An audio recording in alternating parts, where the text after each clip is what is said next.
এবার ৬ মাসের চুক্তি ভেঙেই নতুন করে আবারও সোহাগকে বিয়ে করলো সূর্য। হ্যাঁ বন্ধুরা, আমরা এমন চমকে দেখতে পাবো সোহাগের ধারাবাহিকের পরবর্তী পর্বে। তোমরা যারা এই চ্যানেলটিতে নতুন আছো তারা কিন্তু অবশ্যই চ্যানেলটি সাবস্ক্রাইব করতে ভুলো না। তো চলো বিস্তারিত জেনে আসি।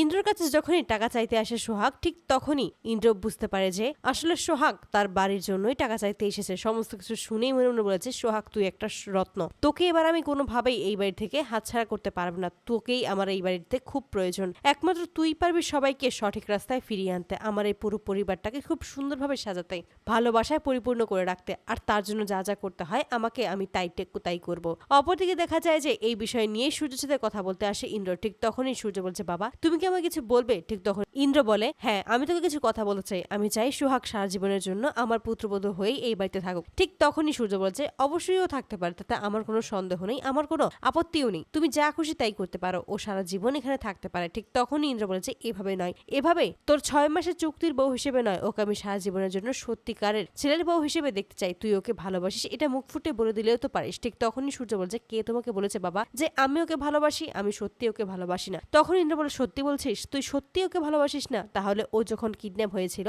তখন পাগলের মতো করেছিস কেন? পাগলের মতো চারদিকে ওকে ছুটে বেরিয়েছিস কেন? কেন খুঁজে বেরিয়েছিস? কেনই বা? ওকে তোর মমের ডিকিতে পাওয়া গেছে বলে তোর মমের বিরুদ্ধে এত বড় একটা মামলা করতেও তোর বুকে একবারও বাঁধেনি। কেন এই সমস্ত করেছিস বল আমাকে? ঠিক তখনই চুপ হয়ে যায় সূর্য। মনে মনে ভাবে, বাবা একদম ঠিক কথাই বলছে। আমি যদি সত্যিই সোহাগকে ভালো না বাসি তাহলে সোহাগের জন্য এরকমটা কেন করেছি? ঠিক তখনই তার মনে পড়ে যে সোহাগকে দেখলেই তার ভালো লাগে। সোহাগ যখন তার আশেপাশে থাকে না তখন সে পুরো পাগল হয়ে যায়, পুরো ছন্নছাড়া হয়ে যায়। তবে এটা সে কোনোভাবেই মেনে নিতে পারবে না। তার জন্য সে বলতে থাকে যে আমি জানি না বাবা, কিন্তু আমি ওকে ছাড়া থাকতে পারবো না, এটা আমি তোমাকে ক্লিয়ার করে জানিয়ে দিলাম। ইন্দ্র তখন বলে, তুই সত্যিই ফেসে গেছিস, তুই সত্যিই সোহাগকে ভালোবাসিস। তবে আমিও চাই সোহাগকে ভালোবেসে এই বাড়িতে আগলে রাখ, কোনো জোর জবরদস্তি করে নয়, শুধুমাত্র 6 মাসের চুক্তির জন্য নয়। এবার আমাদের এমন প্ল্যান বেট করতে হবে যেন সারা জীবনের জন্য সোহাগ তোর বউ হয়ে, তোর সত্যিকারের বউ হয়ে, তোর সত্যিকারের বউয়ের স্ত্রীর মর্যাদা নিয়ে এই বাড়িতে থাকে। ঠিক তখনই সূর্য বলছে, তাহলে আমাকে কি করতে হবে? ঠিক তখনই সমস্ত কিছু খুলে বলে ইন্দ্র, জানিয়ে দেয় যে তার একটা প্ল্যান আছে। এবার একটা কাগজে শুধুমাত্র সাইন নিতে হবে